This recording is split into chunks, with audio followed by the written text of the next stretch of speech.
Okay, the devil's pitch. Now, what we're trying to do with the devil's pitch is let the software and the indicator identify the angle or the pitch, if you will, of whatever we want to run through it. So I'm going to use something very simple here to show you just a basic example. So I've just got a 20-period volume-weighted moving average over this is a 3010 Renko brick of the E-mini Dow. All right, so here I just got that's a very big brick size, but I did it just to give you some reference to here's the day. So this is our initial balance indicator showing you the regular session open and close here. So we can see it was this is a Thursday, April 9th, I think. So as we look at it here, so you've got a couple of things right off the bat. So first off the bat, you can see that there's color coding based on the pitch or the angle that we have set.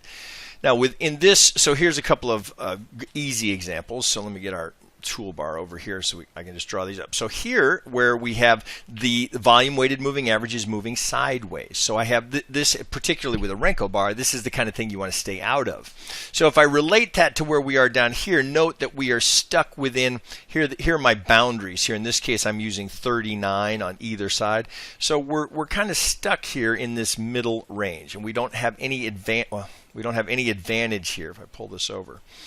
We're kind of waffling, so this would be this would be a no trade zone, and you're kind of seeing it here visually, and I'm using just a simple example, as opposed to something like this where we get the steepness of this trend here. So we're moving down, the volume weighted moving average is going with it, and you can see here I go from white to bright red, and then I get to dark green. Now the threshold as to where we transition into the dark, whether it's dark red or dark green, that's customizable and can be set to whatever you like, and you might make that change based on what you're running through the pitch.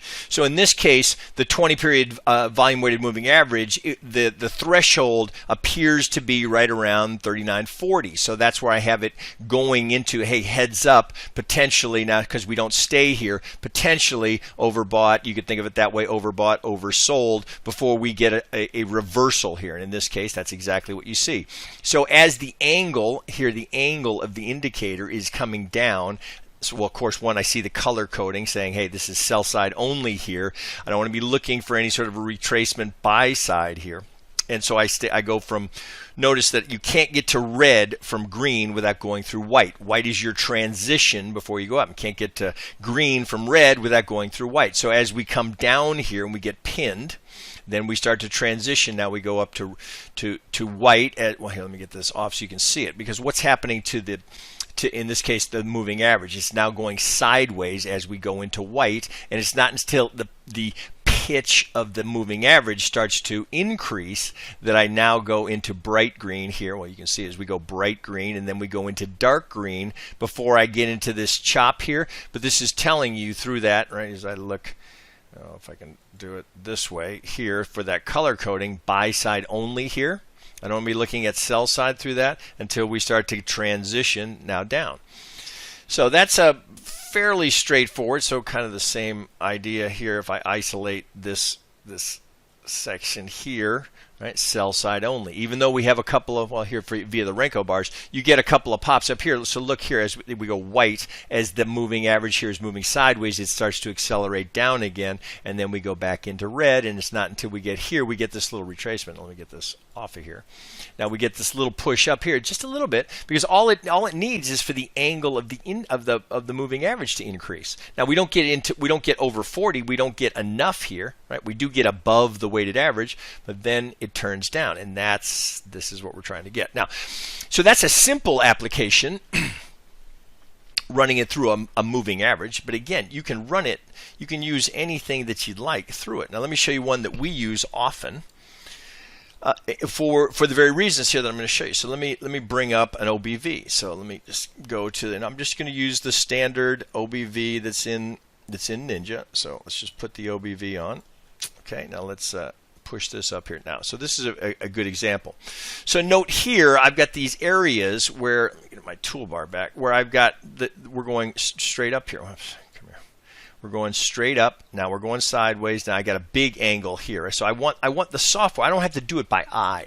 I want to be able to use the devil's pitch to tell me, hey, I've got buyers in control here, absence of sellers. It's not obviously that fluctuates throughout the course of the day, as opposed to something like right here where I'm just moving sideways. Right? There's no advantage to me here until we start to move down. So this is a good application. Again, it can be anything that you'd like can be run through it. But let's look at that running the OBV through the pitch. So let me just come back here. We'll push this off to the side. We'll go to devil's pitch here. Now here I have it, right, as you see, the input is now the weighted average. So I'm going to go now to the OBV. You can find it here. So we're going to set that now. So there it is the OBV, and then I'm going to apply that. Let's see, I've got a template for it right here, OBV on the pitch. All right, so let's run that. So this, I can just push this down, then because now I don't have to look at it anymore. And if I wanted to as a reference, I can, but I don't need to now. So let me get this off to the side. So here, right, let's go back to a couple of good examples. So pardon me. Before I do that, let me show you, because this is important to do.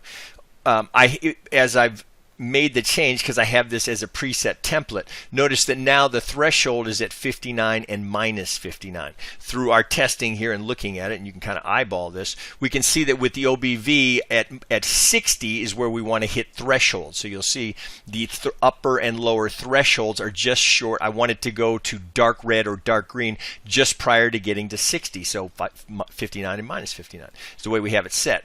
So as we see this section here, let's go back to a couple of obvious examples. So as we're coming down here, well, one, note the background color. All right, so as the pitch, as the angle of the OBV goes negative and we start moving down. So first we cross 0 with the bright red. I get a little white here. Remember, we can't get to green without going through white, but then I don't get overbought and I stay down here because this just gets pinned. So once we get down to that threshold, it will stay there until there's the release. Now as we release back up the other direction, you'll notice here I go through white. That's the transition. So as I'm transitioning here, this would be essentially your transition right here. And it's not until we annoying feature of Ninja. It's not until we get right here that I can see. Now the background changes as I go from white to bright green. I cross 0. Now I get into dark green right here, which feeds. Let's get this off and this off. You can see here that as I go through this section here, now the angle of the OBV has changed. So if I brought this up, that would be reflected here. I know it's a little hard to see, but it would be reflected right here. I've lost the angle of the OBV, and then it starts to accelerate again. So now as it accelerates, I get up here and I get into that over 60 upper threshold zone, which sets up this little pullback. Note, we don't get into the oversold or minus 59. We don't get there. It's not weak enough. Now we're just kind of oscillating. Now that's end of the day. Let me find something earlier in the day. It might be a better example here. So we look here. So as we come through this little section here, so here again, note I don't get into that threshold level. So here's a nice little retracement that looks like it's the IB mid, and then we come down. So we come down sharp and hard after not making a full rotation here. We don't get into the upper threshold here. Now I come down hard and I go sideways as I come down. Well, in this case we come right to the IB low. Then I start to transition. Remember, you have to go through white before you can get to the opposite color. Now we transition back the other way. Now I get into the upper threshold here, start to come down. Again, I don't make lower thresholds. So sign of strength. Now I'm back up here. Now note when I get up here, you can certainly look at this as divergence. So I've got this. This is not ideal, but we can certainly see some divergence here. As we start to come back down, now we go white, then we get red. Right? Here's a nice one here where you've got this. Come here. We got this move coming down as we go red, hard red. Now we transition. White's telling. So if you were in the trade.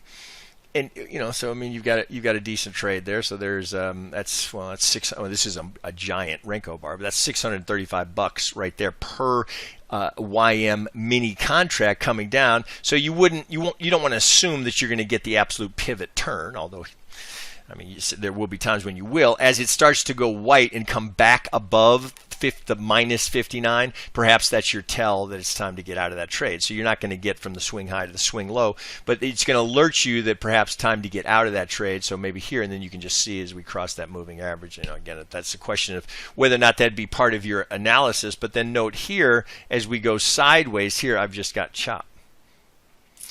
Right, and then as I start to come back up, now I go from white to bright green. Right, then I get pinned, and then I've got to transition again. So it recycles just like an oscillator, but that's all a function of what's happening down here. And I'm just using the software to alert me to the pitch, the steepness of the pitch of the underlying. And again, this can be run on an RSI, a moving average, whatever, right? Whatever indicator you'd like, where the pitch of it would add value to your analysis. That's what we designed this for.